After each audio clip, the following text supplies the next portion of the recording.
pessoal, tudo bem? Tranquilos?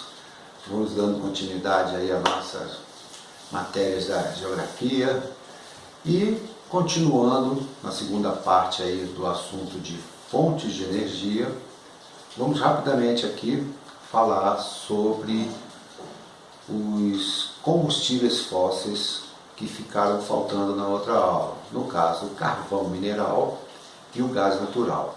Primeiramente o carvão mineral. Bom, o carvão mineral ele foi muito usado, como vocês sabem, a partir da primeira revolução industrial, né? Durante o século XIX o carvão mineral foi essencial. Afinal de contas, com a invenção da máquina a vapor, o carvão mineral passa a ser largamente utilizado tanto nas indústrias quanto nos transportes, além do aquecimento, como é usado até hoje. Principalmente, a gente tem que relacionar o carvão a combustíveis fósseis de origem orgânica da era paleozoica, período carbonífero, ou seja, aquela antiga matéria orgânica que foi soterrada em bacias sedimentares, de acordo com temperatura e pressão, formou o que hoje conhecemos como carvão mineral, que tem alto poder de queima.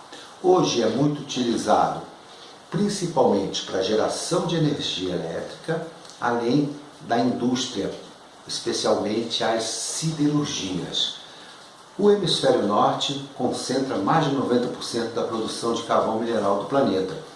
E não podemos esquecer que a China, a maior poluidora do planeta, afinal de contas, o carvão mineral é extremamente poluente com a liberação de dióxido de carbono, é a maior produtora do planeta. Além da Europa, Estados Unidos, tá?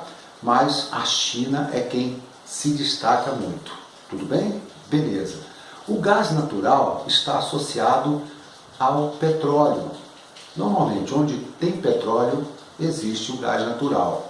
E o gás natural, a produção e o consumo cresceu muito a partir de 1973, que é uma data, como nós vimos na aula passada, que mudou muito o planeta, devido à crise do petróleo. O gás natural hoje é muito encontrado na Rússia, que é um grande exportador, principalmente para a União Europeia, porque vocês têm que entender o seguinte: o gás natural é fácil o seu transporte através de dutos, os gasodutos.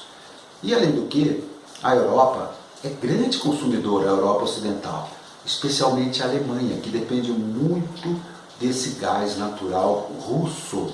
Temos também os países do Oriente Médio, grandes produtores, além dos próprios Estados Unidos. Tudo bem? É usado na produção de energia elétrica e em fábricas também, na indústria em geral.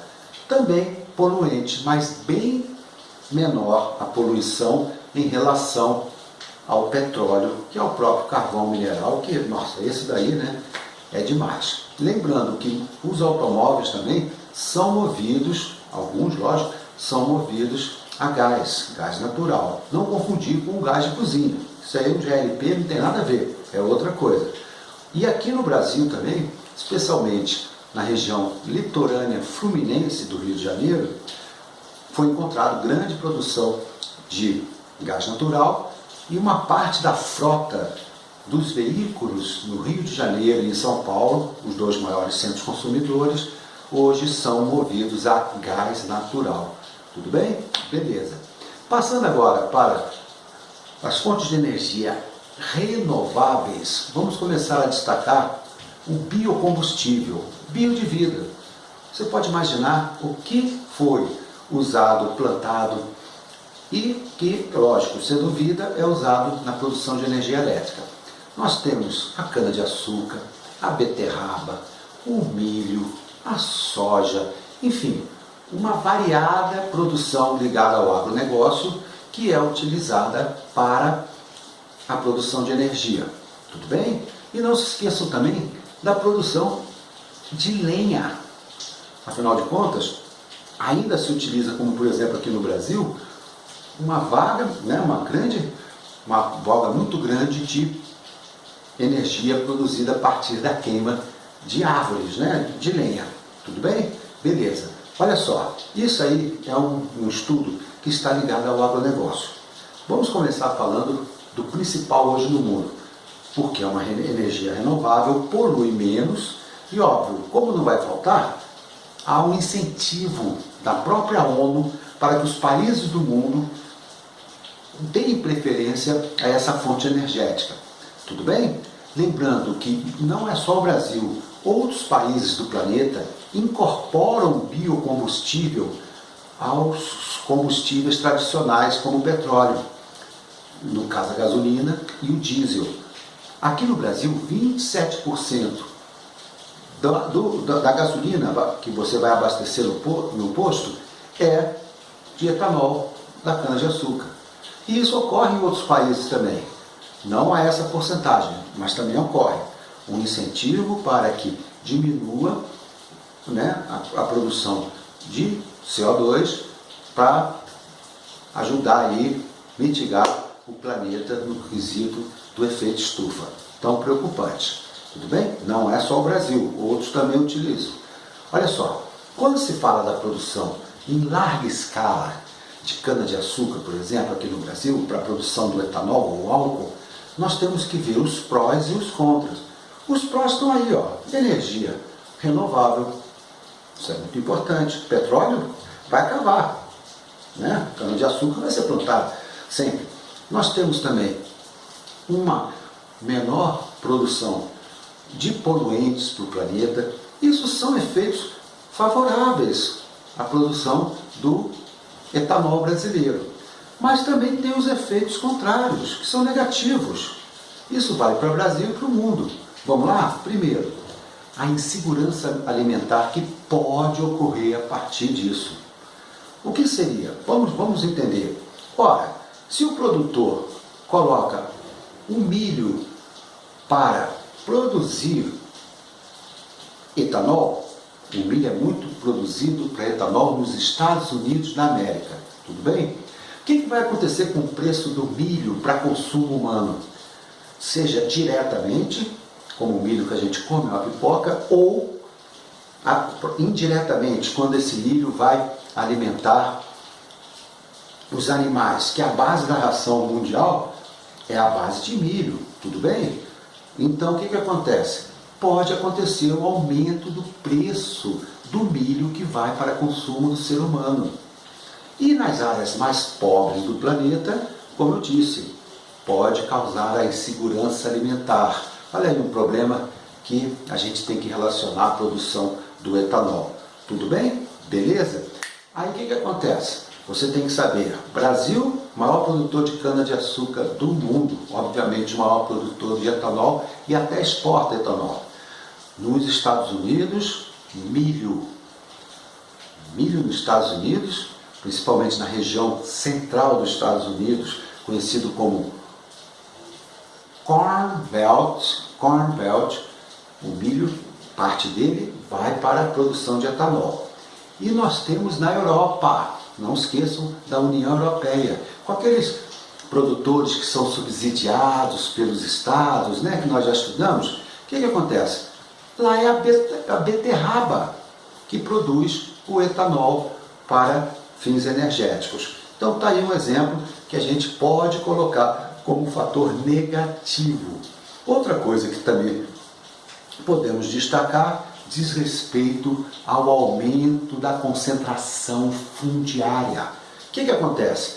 Produzir em larga escala todas essas culturas agrícolas que eu citei, com exceção na Europa, requer uma área muito grande. Ou seja, o pequeno e até médio proprietário não consegue disputar no mercado a partir do cultivo dessas plantas. Pode ser a soja também vai para a produção de energia elétrica. O que acontece? A tendência é aumentar os latifúndios. Tudo bem? Então isso também significa concentração maior de riqueza nas mãos de poucos. Então é outra coisa que você deve analisar. Será que o aumento dos latifúndios é benéfico à sociedade? Ou seria melhor um parcelamento dessa terra para pequenos produtores? Está aí mais uma questão que tem que ser abordada com muito cuidado, muito carinho, porque é polêmica, né? Então nós temos aí os biocombustíveis. Lembrando que no Brasil existem muitas carvoarias que utilizam madeira para gerar energia, principalmente para as siderúrgicas. E vejam que interessante, a maior produção está no Cerrado. E aí vem o desmatamento. Tudo bem? O desmatamento tem que ser em larga escala. Se for feito um reflorestamento florestal e ser utilizado tudo isso para a produção, olha, todo mundo utiliza papel praticamente o dia todo dia. Agora, se for um desmatamento sem fiscalização por parte do nosso IBAMA, aí é crime. Legal? Tudo bem? Beleza. Está aí então alguns aspectos importantes sobre a produção energética ligado à biodiversidade, à questão bioenergética do planeta. Bom, seguindo, hidroeletricidade. O Brasil é grande produtor de energia elétrica a partir da utilização dos rios brasileiros. Mas, mundialmente falando, a hidroeletricidade é muito pequena ainda, muito mesmo. Tá? Nós temos aproximadamente aí, no máximo 10% de toda a produção de energia elétrica no mundo a partir da utilização da água dos rios no planeta todo. Então vejam, não é grandemente utilizada no mundo, mas no Brasil é a primeira colocada, porque a hidrografia brasileira é riquíssima, né? E aí você vai ter que relacionar principalmente a um clima brasileiro tropical e equatorial, que engloba a maior parte do nosso território, que tem altos índices pluviométricos, portanto, o período das chuvas faz com que o volume das águas dos rios se manifestem como excedente para a produção de energia elétrica, e podemos destacar também que nós temos muitos planaltos, e o relevo de planalto bem acidentado favorece a produção de energia elétrica a partir da água dos rios, um recurso hídrico. Tudo bem? Lembrando que no Brasil nós temos uma área que é sujeita a estiagens prolongadas, que é a região do Nordeste brasileiro, incluindo também o norte de Minas, que está no Sudeste do Brasil. E o Rio São Francisco, o principal alimentador dessa grande bacia hidrográfica, é um rio perene, enquanto que os seus afluentes não, são rios intermitentes. Então, por ser perene, o Rio São Francisco, ao longo do seu trajeto, do seu percurso, tem várias hidrelétricas, certo? Várias hidrelétricas. E isso faz com que, mesmo no Nordeste, com essas esses poucos índices pluviométricos, o Nordeste ainda consiga produzir uma parte razoável de energia hidráulica a partir do Rio São Francisco. No Brasil, o maior produtor em termos de bacia hidrográfica é a bacia do Rio Paraná. Tudo bem? Rio Paraná, que pega o sul do estado de Goiás, no Rio Paranaíba, onde existem várias hidrelétricas. E a segunda maior hidrelétrica do planeta, que até pouco tempo era a primeira, foi superada por Três Gargantas, uma hidrelétrica chinesa, é a hidrelétrica de Itaipu. Cuidado, que essa hidrelétrica é polêmica, visto que ela pertence tanto ao Brasil quanto ao Paraguai. Tudo bem?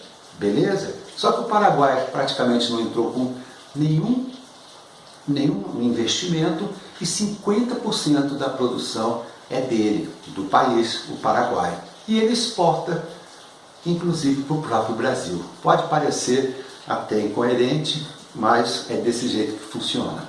Bom, aí destacando aqueles que têm aquelas fontes energéticas com participações muito pequenas no total mundial, nós temos energia eólica dos ventos, aqui no Brasil muito utilizada no litoral nordestino, especialmente no Ceará.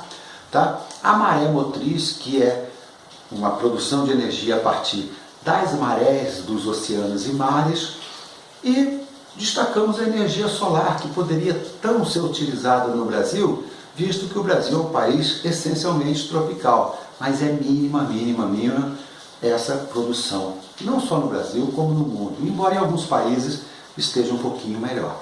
Tudo bem, pessoal? É isso aí. Essa aula foi para concluir fontes energéticas. E agora vamos fazer aí alguns exercícios, alguns trabalhos com vocês, para que a gente feche essa matéria numa boa. Beleza? Legal. Um abraço para todos. Até a gente se ver de novo.